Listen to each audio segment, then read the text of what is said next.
Filipenses,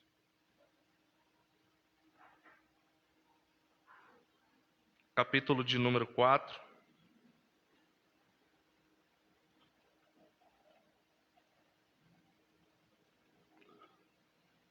Eu falei sobre esse texto hoje pela manhã.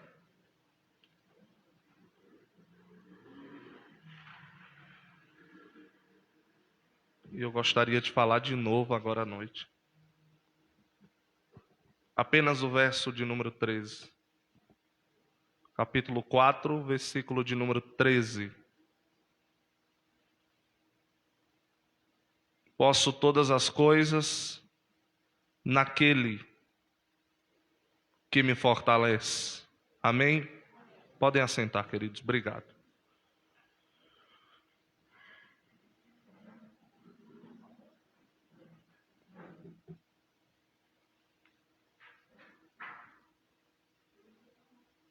O que Paulo viveu na igreja de Filipos foi significativo no seu ministério. Pois na mente de Paulo ele entende que não está ali por vontade humana. Não foram homens que designaram Paulo para se deslocar de onde estava para anunciar o evangelho em Filipos, capital da Macedônia. Em Atos capítulo 16, a Bíblia diz que um varão macedônio apareceu em visão a Paulo.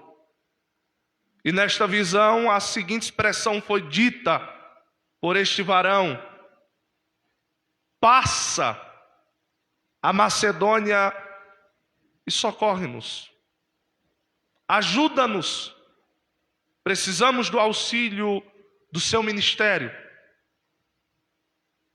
Então eu entendo que aqui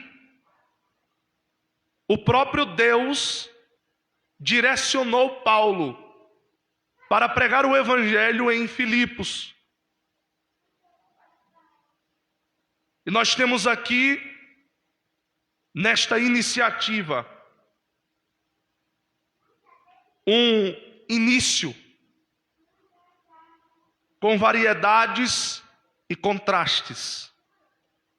Algumas coisas significativas marcaram o ministério de Paulo em Filipos. Em primeiro lugar, a conversão de Lídia, vendedora de púrpura. Se fosse hoje, alguém ia dizer assim: olá, Paulo só vai atrás dos ricos. Só que foi por conta desta mulher que abriu as portas de sua casa que Paulo pôde se reunir com os seus companheiros de ministério e ali anunciarem o evangelho. Foi a primeira coisa significativa que aconteceu em Filipos, a conversão de Lídia. A segunda coisa que aconteceu lá foi a expulsão. Isso está em Atos capítulo 16, a expulsão do demônio de adivinhação na vida de uma jovem que ficava nas praças daquela cidade, adivinhando o futuro das pessoas. E como as pessoas gostam disso?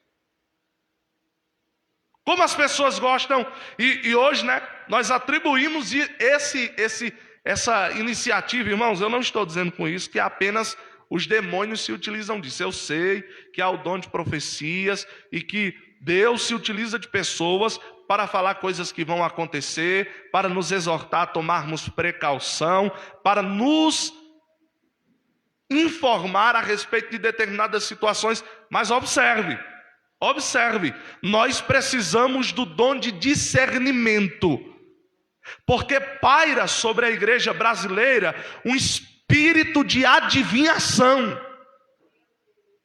E os crentes estão patrocinando isso.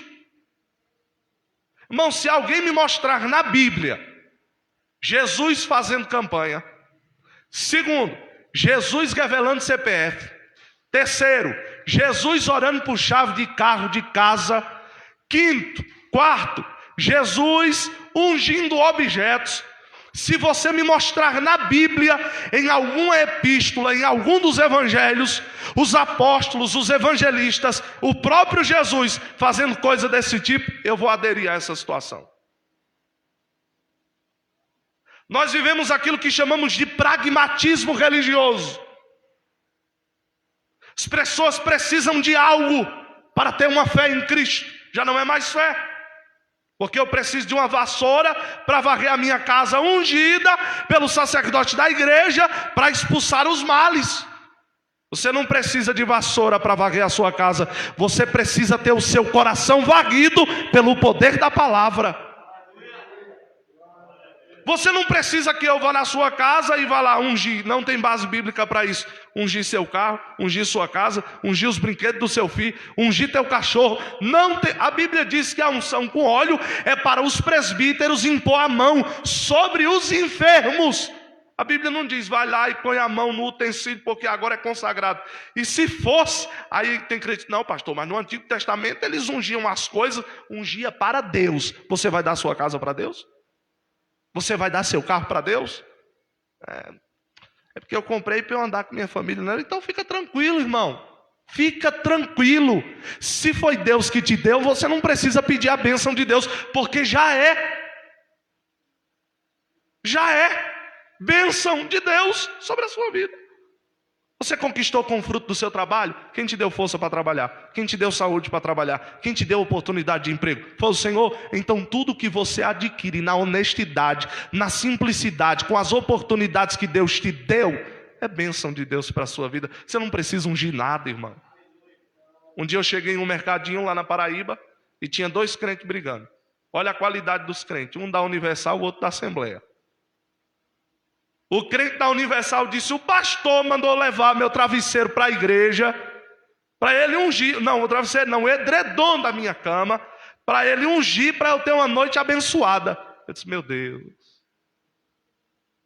Aí eu cheguei bem na hora, aí o irmão da Assembleia me viu, aí disse, irmão Gabriel, vem aqui, vamos. Aí me colocou no meio da briga.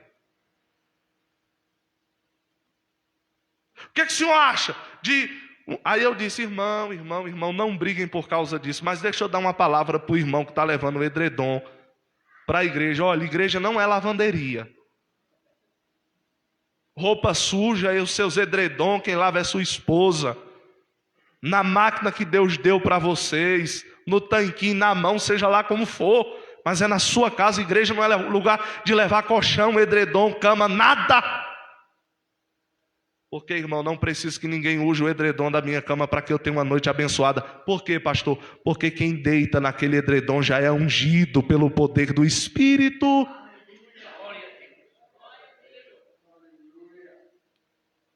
Aí fica aquela coisa redundante, aquelas ideias medíocres de um evangelho poluído. E os crentes, não, isso aqui só discerne quem... O irmão me falou hoje, meu Jesus, não vou citar esse exemplo não. Não vou citar esse exemplo não. Por que, pastor, não vai citar? Porque possivelmente o pastor, ele tem meu Facebook e ele vai ver essa live, aí vai dar ruim para mim. Mas dá vontade de falar. Porque errado é feio e é pecado. E se eu fosse o pastor da igreja, eu arrancava o irmão da congregação, na hora. Mas eu não sou, então tenho que respeitar. Não é? Só que existem coisas que são absurdas dentro da igreja. As pessoas, irmão, olha, quer ver culto lotado? Passa na porta dessas igrejas, que meia hora de pregação bíblica não tem.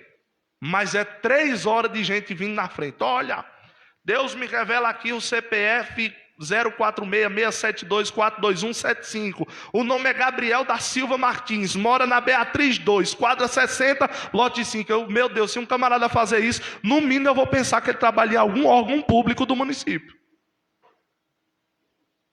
Aí se utilizam de espíritos demoníacos, se utilizam de aplicativos de hackers para tentar mostrar para a igreja uma espiritualidade que não existe na Bíblia. E aí, nós estamos falando nesta noite sobre a suficiência de Cristo, Para estas pessoas, Cristo não é mais suficiente. Aí Paulo chega em Filipos, tem uma moça lá era quem direcionava. Alguém chegava para ela e dizia assim: o que vai acontecer? Lê aqui minha mão. Irmão, tem crente lendo horóscopo. Tem crente que, se passar na frente de um cigano e um cigano falar: deixa eu ler sua mão, ele vai dizer: eita meu Deus, Deus está querendo usar essa cigana. Leia logo minha mão, leia. Tem crente, irmão, que fica em live de Facebook de cartomante. Manda o nome, faz o Pix, revela alguma coisa para mim. Nós estamos patrocinando alguns pecados dentro da igreja, mas eu creio, irmãos, que o Senhor vai levantar homens igual Paulo, homens igual Pedro, que vai chegar diante de espíritos imundos e vai dizer: no nome de Jesus, liberte a vida desta moça, liberte a vida deste rapaz, porque aonde a palavra de Deus já foi revelada, não há lugar para adivinhação. Isso marcou o ministério de Paulo em Filipos. Terceiro lugar, o que marcou o ministério de Paulo em Filipos foi o ato da prisão de Paulo juntamente com Silas. Eles estão presos, como a irmã Maura comentou aqui, e de uma forma inexplicável, no meio de tantos açoites, de estarem encarcerados, eles procuram força, não sei como. Porque só quem vive um momento sabe, eu nunca vivi, então não sei como. Mas eles buscaram força e eles adoraram ao Senhor, e o cárcere se abriu. O cárcere se abriu, mas ninguém fugiu. Meu Jesus, deixa eu te dizer uma coisa: tem porta que Deus vai abrir, que você diz: agora é a hora de passar, e o Senhor está dizendo: não saia, não passe. Eu abri, mas você não pode sair. Se eu tivesse preso, irmão, eu não contava a conversa, eu sumia dentro daquele presídio. Imagina tu na Papuda de forma injusta. A Papuda se abre, todo mundo saindo, os carcereiros tudo com medo, e tu lá: não vou sair daqui não, porque você pegava o beco, irmão. Que a gente não tem fé para viver. A gente, como Paulo e Silas, eu quero cantar. Ah, para de graça. Cantar como Paulo e Silas dentro da igreja é muito fácil. Eu quero ver cantar igual Paulo e Silas dentro da prisão, com todas as portas abertas, mas sem você poder passar por nenhuma delas. Paulo entende, como ele bem ressaltou, que as suas prisões foram meios pelos quais Deus criou situações para que o evangelho fosse pregado. O carcereiro está com medo porque, irmão, imagina um carcereiro sozinho dentro de uma prisão cheia de presos, as grades se abrem, pau no carcereiro, irmão. O carcereiro ia dar cabo de sua vida. Aí Paulo disse: fique tranquilo, ninguém vai sair. Aí o carcereiro, aí Paulo diz assim: agora eu tenho um negócio aqui para apresentar para você. O que? O evangelho. Creia no Senhor Jesus e será salvo tu e a tua casa. As portas se abriram para Paulo sair, ele não sai, porque não era o tempo de sair. Mas aquele que está com medo porque as portas se abriram, Paulo está dizendo: fica tranquilo, porque nessas portas não passa ninguém. Mas deixa eu te apresentar a porta do céu, pela qual passa você, passa sua esposa, passa seus filhos, passa seu pai, passa sua mãe. Creia no Senhor Jesus, Ele é o caminho, Ele é a verdade, Ele é a vida, e ninguém vem ao Pai se não for por Ele. Apresente-lhes o evangelho.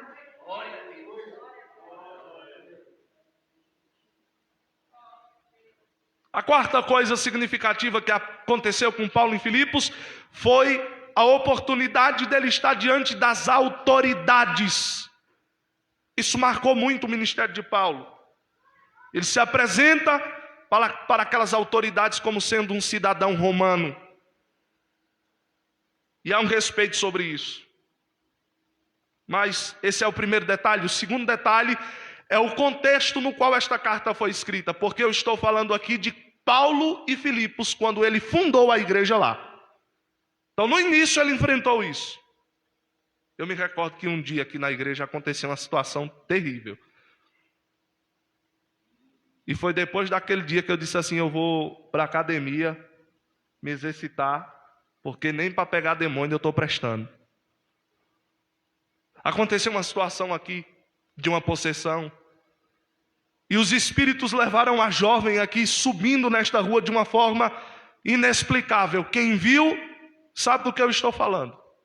Passos que eu, com quase 2 metros de altura, não consigo dar. E eu saí aqui na igreja e o irmão Antônio olhou para mim e disse: o pastor vai cair lá na esquina, quer ver? Sem fôlego, está sedentário. E eu fui, quando chegou em determinado lugar, ali para cima, eu gritei: em nome de Jesus. Aí ela caiu no chão. Pá. Quando ela caiu no chão, e sabe como é que é crente pentecostal orando? Senhor, Satanás, em nome de Jesus, sai! Comecei a gritar no meio da rua, e orando, e orando. Aí o povo começou a sair para fora. E começou a olhar aquela situação. Ninguém abriu o portão, interessante. Ninguém abriu o portão. O povo ficou no portão, olhando assim. O que está acontecendo ali? Quem é esse doido? Que diacho é isso que está acontecendo? E eu entendi que existem situações que servem para marcar a sua estadia em algum lugar. Naquele dia, aquilo precisava acontecer para que o nome de Cristo fosse glorificado. Os ímpios viram que o diabo existe e que ele está por aí à procura de quem possa tragar. Apresenta-lhe Jesus. Oportunidades como esta não podem ser desprezadas. Mostre que Cristo liberta. Mostre que Cristo transforma. Mostre que Ele continua salvando o mais vil pecador. Aí observe. O contexto em que esta carta foi escrita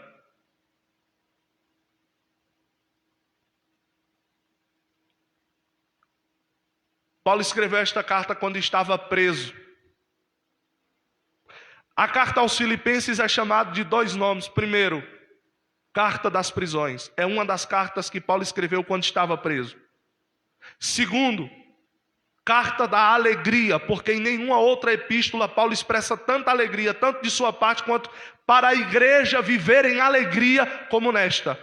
A palavra alegria repete-se várias vezes e com ênfase.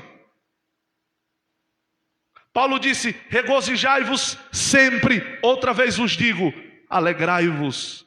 Alegria, alegria, alegria. Esta é a carta de um preso alegre. Mas deixa eu te fazer uma pergunta.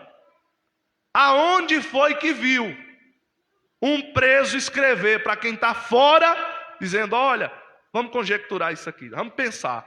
Imagine aí, camarada preso lá na Papuda e mandando uma cartinha, né? Mandando uma cartinha dizendo: olha, aí vocês que estão aí fora, eu estou feliz aqui, viu? Pense num lugar bom, eu encontrei uma cela aqui, tem 20 companheiros, em 2 metros quadrados, uma cama para 7, está uma maravilha aqui, o calor aqui nem se fala, mas mesmo assim, pense numa coisa boa, aqui os carcereiros batem na porta, a comida é de péssima qualidade, mas pense, eu estou feliz demais aqui. Os irmãos já viram isso? Isso não existe. Ninguém vai preso e fica alegre: oh, eu cheguei no lugar que eu queria. Aonde? Na cadeia. Era meu sonho, olha a alegria que eu estou. Veja o sorriso nos meus. Não existe, irmão. Não existe. Ninguém fica alegre por perder seu direito de ir e vir, sua liberdade. Agora me diga, como é que alguém da prisão diz para uma igreja: alegrem-se porque eu estou alegre? Ou isso é loucura, ou isto é convicção de que a alegria do crente ela é ultra circunstancial.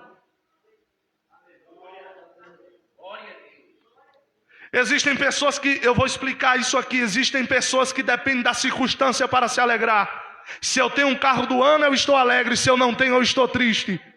Se eu tenho dinheiro no bolso, eu estou alegre. Se a conta está zerada, eu estou triste. Isso é alegria circunstancial. Eu dependo da circunstância que eu estou inserido para desenvolver em mim esta alegria. Mas na Bíblia não. Para o crente não. A alegria na Bíblia é um aspecto do fruto do Espírito. Gálatas capítulo 5, versículo de número 22. A alegria na Bíblia é uma das características daqueles que compõem o reino de Deus. Romanos capítulo 14, versículo 17, Paulo disse: porque o reino de Deus não é comida nem bebida, mas é justiça, paz e alegria no Espírito Santo. Se você é crente, se você tem um Espírito e se você é componente do reino de Deus, você tem que ter alegria, independente da circunstância. Alegrai-vos. Outra vez vos digo: alegrai-vos na prisão, mas alegre, porque se eu estou preso foi por permissão de Deus. Estou preso, mas alegre, porque essa carta só foi escrita porque Paulo estava preso. Ele teve tempo no cárcere para escrever esta epístola. Paulo é um preso alegre. Paulo é um preso alegre. Diferente de muitos de nós, que estamos livres, mas nos entristecemos com qualquer coisinha. Ô raça de crente fraca. Nunca fomos perseguidos, irmãos. Não. Pastor, que conversa é essa? Fecharam as igrejas aí nessa pandemia. Isso é perseguição, irmão? Igreja é templo. Isso aqui é um lugar que nós nos reunimos, só é igreja porque nós estamos aqui. Quando a gente sai daqui é um galpão. É um imóvel como qualquer outro. Igreja é o corpo de Cristo. Está sobre toda a face da terra. Aí tem gente que diz assim: não, a perseguição lá, fechar as igrejas, reduzir os horários de culto.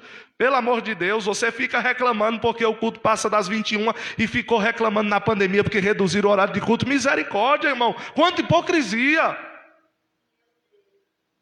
Teve crente que ficou, foi feliz, disse: oh, glória a Jesus, agora é só 1 hora de culto. Aí eu chego meia hora atrasado, é 30 minutos e eu volto para casa. Glória a Deus. Perseguição.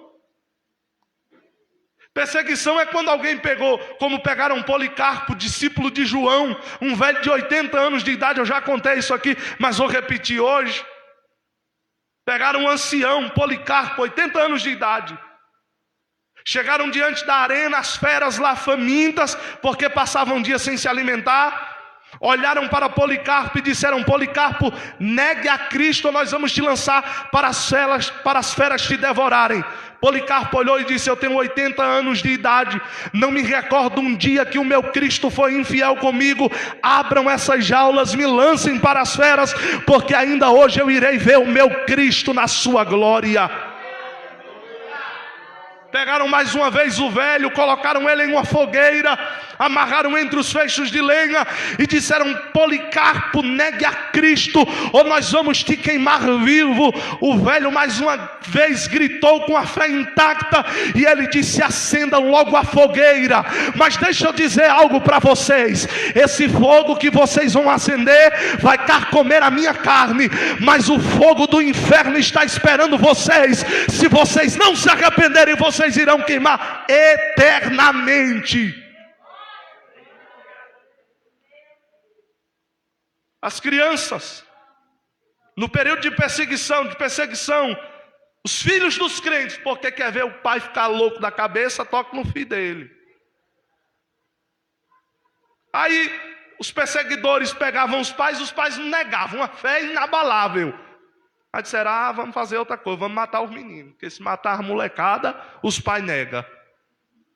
Aí pegaram a filha, uma criança de um certo casal cristão, e disseram: vocês neguem a Cristo, nós vamos lançar essa criança para ser devorada pelos leões.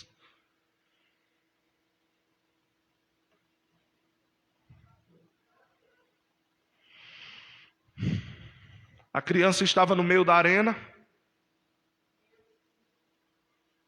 e as palavras que ela disse para os seus pais foi as seguintes: papai e mamãe, não neguem a Cristo, porque um dia nós nos veremos de novo no céu. Você não tem convicção. Irmão, muitos de nós não somos nem metade crentes. Estamos distantes. Não estamos prontos. É por isso que queremos que Jesus volte antes da grande tribulação. Porque tem crente que vive na igreja, olha, que não falta culto, que se ficar na grande tribulação, ele vai se aliar com o anticristo. Por quê? Porque não gosta de sofrer. Na verdade, ninguém gosta, mas eu digo sofrer por Cristo. Não aguento uma repreensão, não aguento uma correção, não suporto uma disciplina, não suporto ouvir uma palavra dura que diz que é desabafo do pastor. Esse tipo de crente não aguenta nada, irmão. Não aguenta ser perseguido por causa de Cristo. Ora, quanto eu não já apanhei nas igrejas. Principalmente depois que eu comecei a estudar. Todo culto que eu ia era uma surra nos teólogos. Não, porque esse povo aí que estuda teologia fica tudo doido. E eu lá no meio dizendo, eu estou doido, mas estou estudando. Esse povo aí que agora diz que sabe de tudo da Bíblia, isso é uma cambada de fariseu. Eu digo, eu sou fariseu mesmo, porque fariseu é santo. Eu quero ser santo, é o que eu quero ser.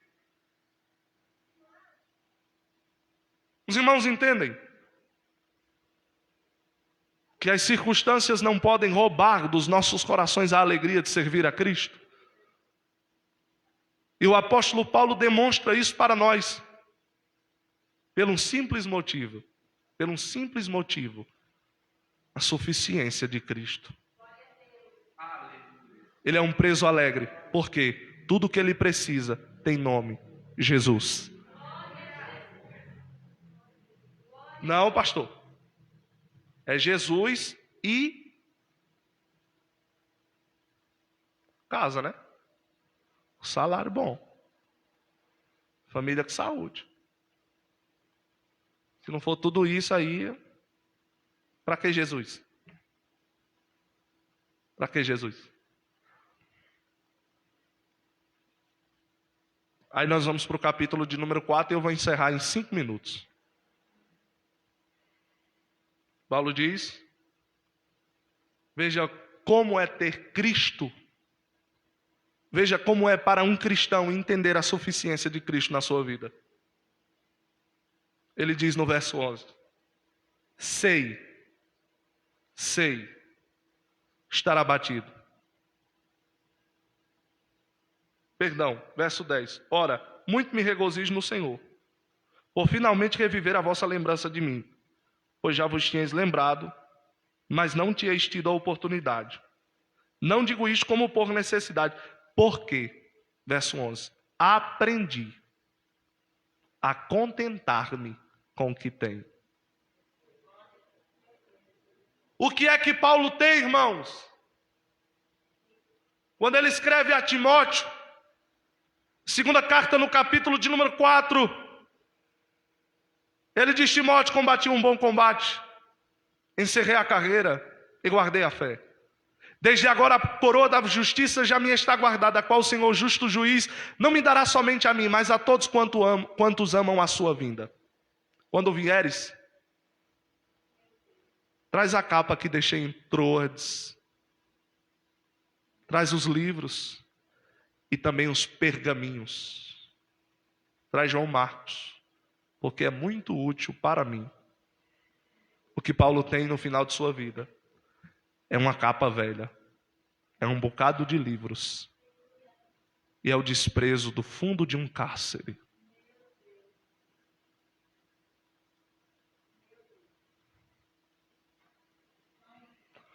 Os pregadores da pós-modernidade têm um closet. Eu não estou dizendo que é pecado ter closet, ter terno, ter dinheiro. Não é, nunca foi. Só que olhando para Paulo, sua relevância, escritor de quase metade do Novo Testamento, responsável por sistematizar todas as doutrinas da fé cristã. Depois de Cristo, a mente brilhante do cristianismo, o maior teólogo de todos os tempos, o maior implantador de igrejas, o maior missionário.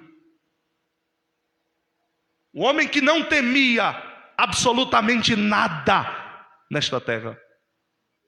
O homem que deu a sua vida pela causa do Evangelho. No final de sua vida, não tem absolutamente nada. Materialmente falando, nada.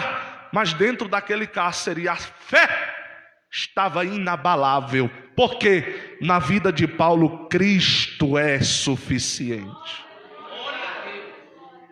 Cristo é suficiente. Por isso que ele diz: aprendi a contentar-me com o que tenho. Se eu tenho uma capa, eu estou feliz. Se eu tenho um punhado de livros, eu estou feliz. Se eu consigo pagar meu aluguel, eu estou feliz. Se eu tenho arroz e feijão para comer, eu estou feliz. Eu aprendi, porque isso aqui não é automático, é coisa que nós temos que aprender, é coisa progressiva. O crente tem e é um eterno aprendiz. Ele tem que aprender constantemente. Aprendi a contentar-me com o que tenho. Eu vou falar um exemplo. Sempre digo para minha esposa, isso é comum de toda mulher. Mulher nunca tem roupa. Mulher nunca tem roupa, né? Vai lá no guarda-roupa, tem lá. Ela diz: meu Deus, não tem roupa para ir para a igreja. Não é que não tem, é que não quer usar o que tem. Só que eu vou dar um conselho para minha esposa. E aí, se as irmãs quiserem absorver também, seja contente com o que você tem. Seja contente, minha irmã, com a roupa que você está vestida. Talvez não seja o que você queria, mas é o que você tem. Seja contente com o filho que Deus te deu, com a família que o Senhor te deu, com o esposo, com a esposa que o Senhor te deu. Porque se você for contente com a sua esposa, você nunca vai trair ela. Se você for contente com o seu esposo, você nunca vai trair ele. Se você for contente com seus filhos, você nunca vai maltratá-los. Se você for contente com a igreja que você congrega, você nunca vai abandoná-la por uma igreja melhor, porque você sabe que todas têm deficiência. Se você é satisfeito, se você é grato por aquilo que você tem, manifeste isso. Aprendi a contentar-me com o que tenho.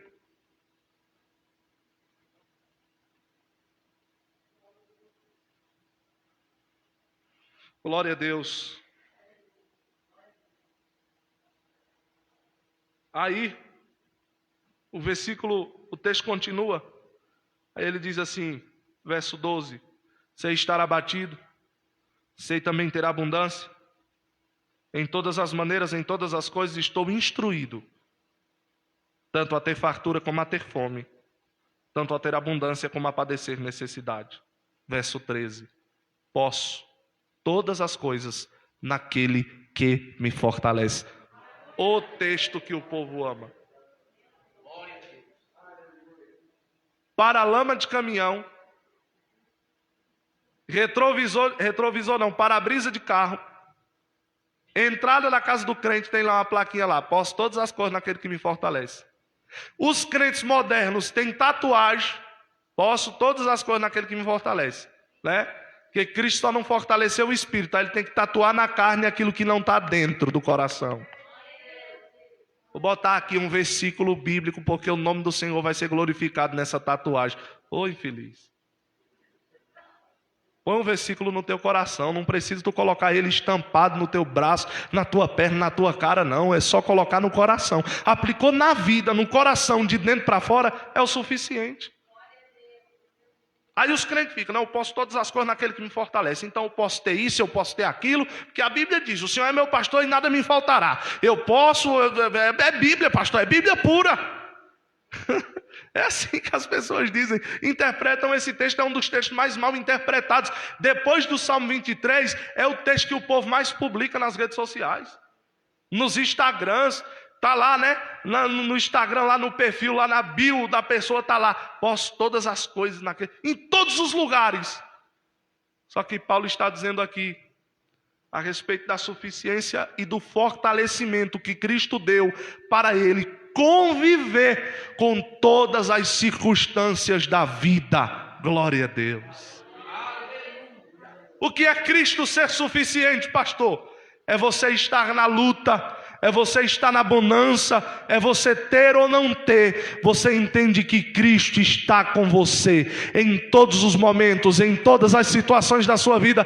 Cristo não te abandona, Ele não abre mão de você. A presença dEle na sua vida é garantida, e você não pode abrir mão desta verdade do Evangelho. O que a igreja precisa é de fortalecimento, e quem nos fortalece é Cristo.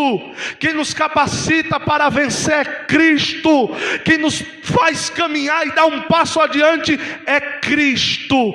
Tudo que você precisa na sua vida, meu querido irmão, minha querida irmã, é Cristo, Cristo, Cristo, Cristo.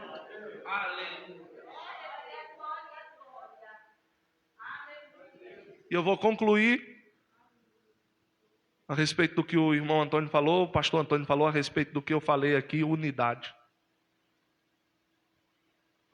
Paulo agradece as ofertas e as contribuições que esta humilde igreja direcionou para ele quando ele estava preso. Porque as cadeias do período de Paulo não eram como as cadeias de hoje, que o indivíduo do preso tem café da manhã, e é no horário certo, não atrasa não.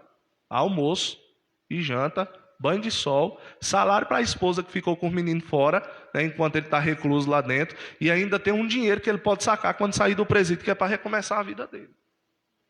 E aí, como o pastor Donizete falou na EBD hoje de manhã, tem preso que tem 3 alimentações por dia dentro do presídio. Você que está aqui fora às vezes não tem uma. Tem preso que recebe salário por estar preso, você está aqui fora não tem nenhum salário. Mas naquela época não era assim. O indivíduo era preso. Se a família fosse lá levar alimento, ele comia, se não fosse, morria de fome. As prisões eram feitas debaixo da terra, em regiões úmidas, insalubres e fétidas. E o indivíduo ficava ali, com mofo, com umidade, doenças, infecções. Era comum para os presos daquela época. Mas Paulo está nessa situação, está dizendo para a igreja: eu estou aqui porque Cristo me fortaleceu para suportar esta prisão. Eu vou terminar perguntando para você: Cristo é tudo que você precisa? Cristo é tudo que você tem? Você tem essa convicção que Cristo é suficiente na sua vida? Glória ao nome do Senhor. Ore comigo. Senhor nosso Deus, nós te louvamos pela tua palavra, que veio de encontro aos nossos corações, e te pedimos nesta noite que o Senhor nos fortaleça a vencer, a romper em fé, que o Senhor glorifique o seu nome em nossas vidas, e que nós possamos ser gratos e alegres e contentes por tudo que o Senhor já deliberou sobre as nossas vidas. Que a tua potente mão esteja estendida sobre o lar do teu servo, sobre a vida da tua serva, ó Deus, e que o teu nome seja glorificado em tudo, em absolutamente tudo que nós formos fazer, para a glória do teu santo e eterno nome. Amém. Querido, sente-se por um minuto.